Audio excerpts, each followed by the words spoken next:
Dear Diary, I've been thinking a lot about how close my death must be now. Lately, I've been getting prone to fainting spells. It probably goes right along with my diminishing appetite. The doctor from the past was right. I've still got a year left to live, maybe more. He said it wasn't very likely to get bad enough to kill me until I was at least 18. Although maybe all those years of stasis might have changed that. I don't know. But if he was right, and I haven't lost track of time, I'm 16 and a half right now, so there's still a while. I've been trying to hide the signs of sickness. Even if I could explain, I know full well that nobody would believe me. So far, hiding it has been mostly working, although I did have one of my fitting spells with my husband was on top of me. He wasn't angry at me, though. I don't think he cared. I know all I write about these days is sex with my husband and conversations with his wife. The Kim family would be proud, I guess, but those two things are all that's really worthwhile in my life. I have other responsibilities, of course, but they're just not that interesting. And that's about it. Anyway, the Queen has continued to be nice to me. She finally figured it out. We were having tea together one afternoon. She was talking about nothing in particular, and she asked me some questions that I just shrugged away. I hope you do not take this the wrong way, she then said, but there is something I would like to ask you. I nodded. I don't think I've ever heard your voice before. I nodded again. Why don't you ever speak to me? Are you just saving that for the Emperor? I didn't know how to respond. She was so close to getting it. To bring up the subject, I wasn't able to. So I shook my head and hoped that her next question would be, it was. Then, honey, she said uncertainly, are you mute? I felt like screaming yes at the top of my lungs. I was so happy that she finally figured it out. I smiled and was about to nod enthusiastically, but suddenly I stopped. What if she thought less of me if I said yes? If she knew that the reason I was so quiet and demure wasn't because of any sort of discipline, those were the things people liked about me. Would she stop liking me if she knew? What if she told my husband? I was so terrified I couldn't think of any correct answer. If I said no, I'm sure she would have asked to hear my voice and what my voice sounded like, and I'd be forced to disobey. If I nodded, then she'd know I wasn't really trying hard to be a good wife, and I'm sure she would talk to my husband about it, so he'd know too. Well, while I stared at her in terror, thinking of how to respond, she sighed and sipped her tea. Don't worry about it, she said. You do not have to answer. Please, do forget that I even asked. Aww. You know, nobody ever noticed that until her. Nobody cared. Nobody ever thought any of it, or cared enough about me to find out. But she did care. She actually paid attention. She was great. And you killed her. Just putting that out there again. My concern over the pale bride's condition has grown. Lately, she seemed to grow even quieter. If such a thing is possible for a mute girl. Well, perhaps saying she's mute is an assumption too far on my part. I tried asking her directly, but she seemed too scared to answer. That simply makes me more suspicious. I should like to know why. I addressed my husband on the matter, telling him I wished to speak with a woman of the Kim family house to see if I could find out what is wrong. He shrugged me off, saying, Don't, they're valuable subjects. The son is someone I have an eye on in particular. The politics in the situation are far too delicate for you to be meddling with. I cleared my throat. He might be both my husband and emperor, but I would not let that stop me from being bold. My dear husband, I do not care. I said flatly, I am worried about the girl, and I believe talking to her mother might shed some light on the matter. The son is of no concern to me. I don't see why it matters. She's the perfect woman. Why are you jealous? He said, rolling his eyes at me, a gesture that he's only been able to use on me and his servants ever since becoming emperor. Nobody had the patience for it when he was a child, and I don't have it now either. In-home, dearest, do you believe that the well-being of your wife is a political matter, or even external matter? I asked. He didn't. So would you say it's a domestic matter? I asked. He reluctantly agreed. And then a domestic matter is the responsibility of the woman of the house, is it not? Please tell me. You are, obviously, more well-read in the classics than I said, both of us knowing he wasn't. Fine. But just because it is your responsibility does not mean I can't overrule you. I don't have to take this from you.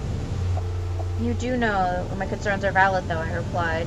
If you value my opinion, you will let me speak to the Kim mother. There was a pause, then he raised his hand in annoyance. Very well, I'll do it. It's a woman's business. I don't want to part in it, regardless. Then he just shook his head. Why must all of our conversations be arguments? I smiled at him and left. He already knows the answer. I never knew about that when we were alive. Like most things, I only found out after I took over the ship's computer.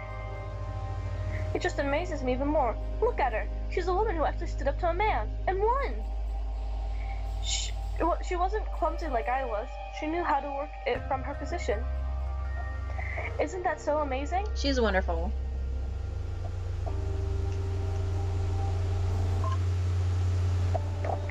Dear Diary, you always forget how terrible it is to cry yourself to sleep until it happens.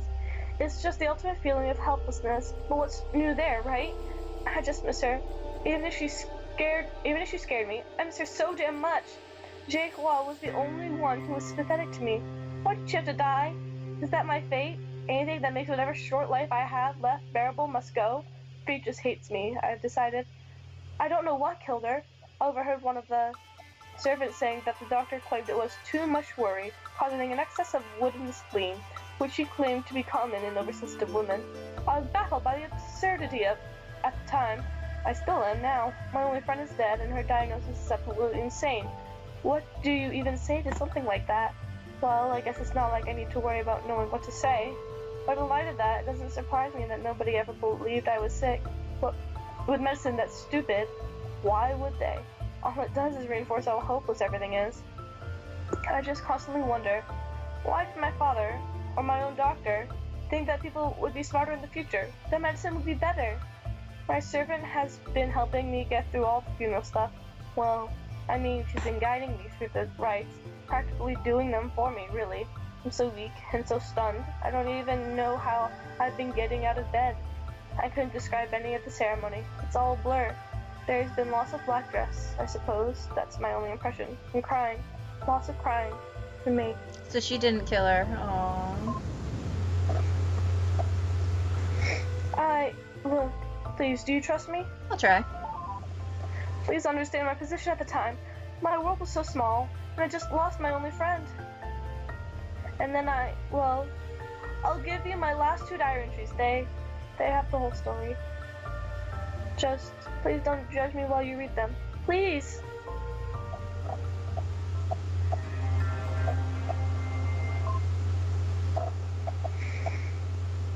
That was the one we had before. Wait, she has the, yeah. Yeah. I don't really have anything to add to that. She didn't deserve to die. Jeez. Excess of wood? What is that even supposed to mean? Tumor.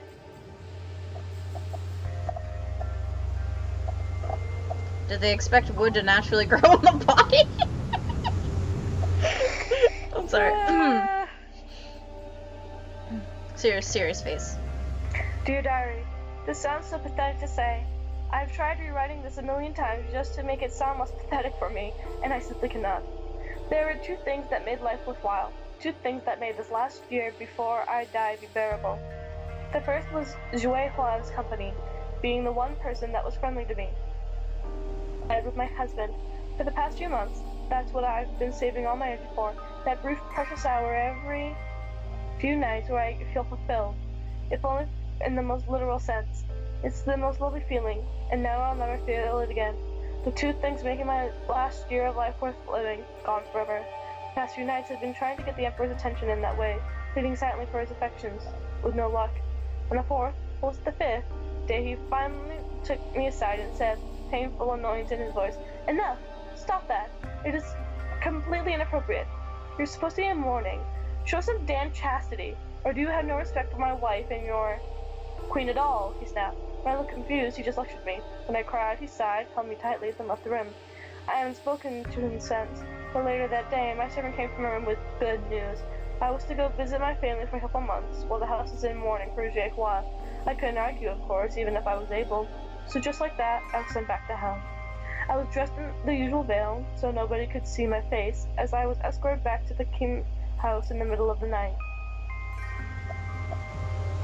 Mother and father were there, briefly, to greet me, and in spite of how I felt about them, I put on my bravest smile and bowed, and nodded politely to their questions about how I was doing. And they had to go to bed and left, leaving me alone with my sister.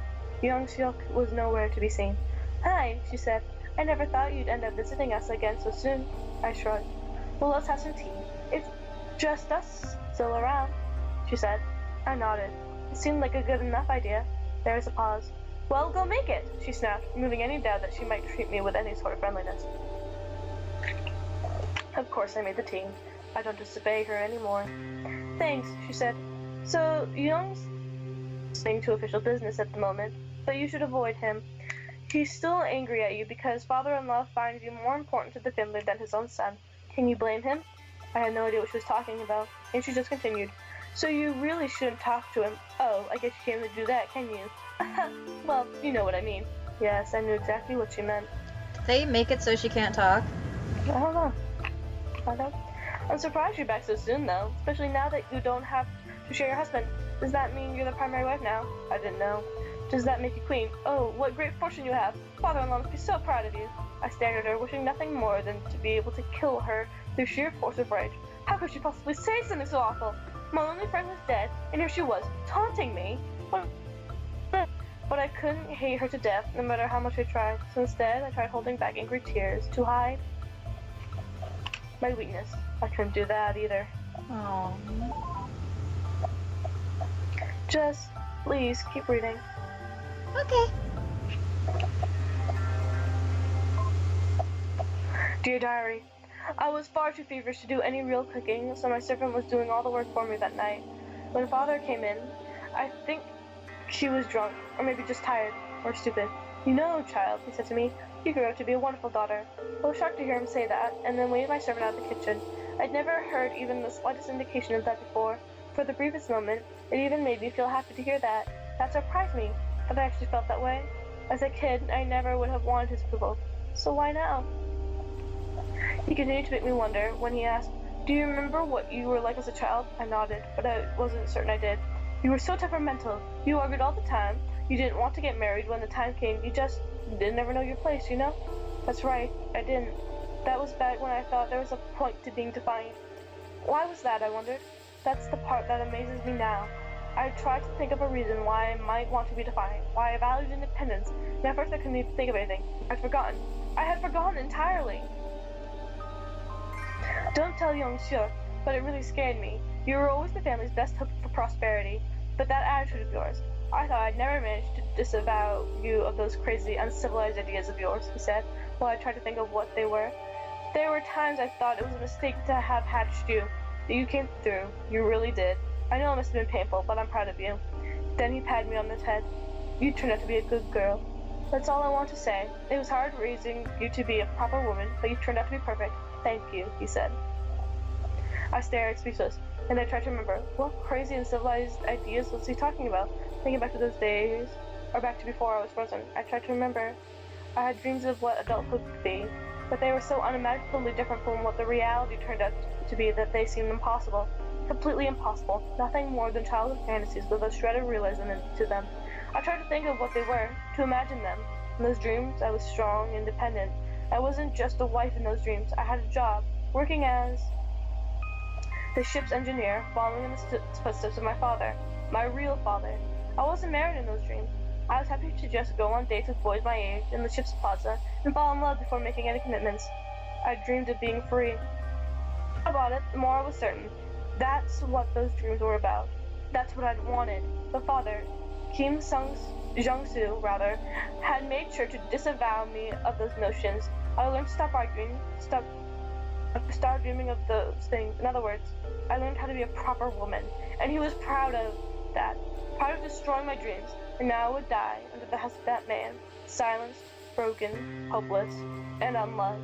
I was overwhelmed by the strongest feeling I'd ever felt in my life, the deepest bitterness, the most powerful resentment I could imagine. I looked at the knife near my hand and wondered, could I kill him before I died? Could I at least have justice? I tried to lift the knife. My hand twitched, and it was too hard to keep a grip. I was just too weak. I'd never be able to do it. He smiled at me and said, sorry, please, go ahead and keep cooking. I won't distract you more. Then, just as he was about to go out the door, he added, take care of yourself. At that moment, I vowed that I would. I wouldn't worry anymore about all these people who had hurt me. I'd take care of myself. I couldn't stab him to death. I was too weak for that. But I remembered, there were other ways. If I disable life support, I can kill him. And all the others too. It'll be quick, it'll be easy. And not a one of them don't deserve it. All I need to disable is the admin password. It's perfect. And Sorry. kill all the people who did nothing to her.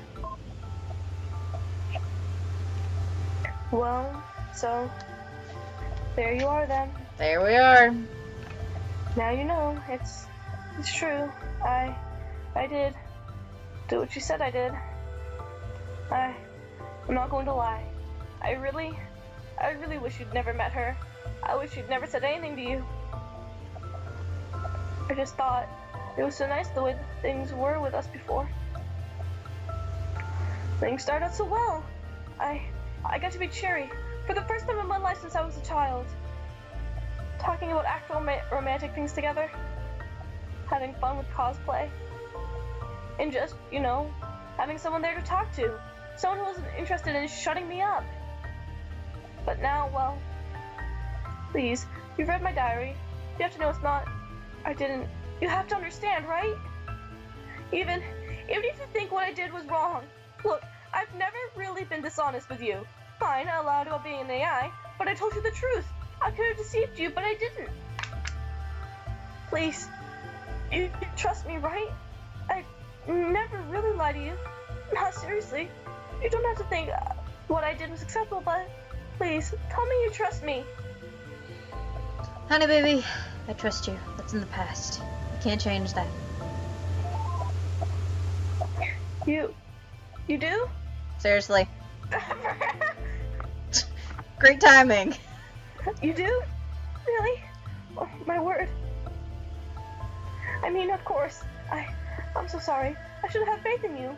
I really should have. I'm really bad at this. It's okay. But thank you. Thank you so much. I can't believe I even doubted you for a second. I know. Must have been. I missed a dialogue somewhere. Look, that means a lot to me. It means so much. I mean, I'm sure what I did wasn't right, I know. I'm sure you don't think it was. I just want you to understand. Alright? For someone as good to me as you've been, I want you to at least please understand.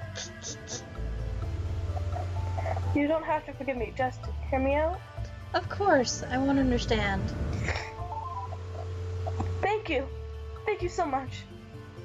You're a really good person. Much better than me. Thank you. Oh, da-ba-da. Then, very well. It's probably just better if I show you. Oh my gosh, finally. There's a data block that contains all the logs that matter, but my family encrypted it because, well, it should be obvious why after you read it. You need to drop the terminal and type decrypt block 7. Can do. Let me know once you've done that, and I'll show you.